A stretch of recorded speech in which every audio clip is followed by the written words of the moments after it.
Welcome to Luca and Miguel. Enjoy the video. You start by removing the monitor and clearing workspace.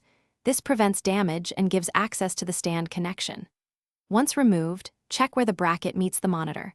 Look for cracked plastic, missing screws, or warped plates. Make sure you have a Phillips #2, a flat screwdriver, pliers, and thread locker. Replacement screws sized to the original are essential. You need to know whether parts fail from shear or wear, because that determines whether you repair, reinforce, or replace the stand. You now disassemble the stand systematically. Remove visible screws and any hidden fasteners behind covers so you can access the pivot mechanism. Once open, test pivot tension and inspect plastic bosses for stripped threads. This tells you whether to re-tap, use a helicoil, or install a metal insert.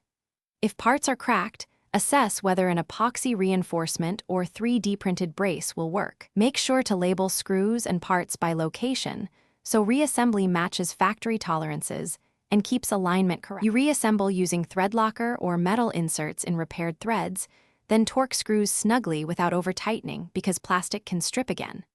Once assembled, test the monitor through its full range of motion and observe for wobble or slipping. Adjust pivot tension incrementally and recheck. If movement remains unstable, switch to a full replacement stand or mount the monitor on a VESA arm. This is a reliable final fix. If it still fails, inspect for internal frame damage as the key troubleshooting tip. Thanks for watching and please subscribe. It's the best investment you'll ever make.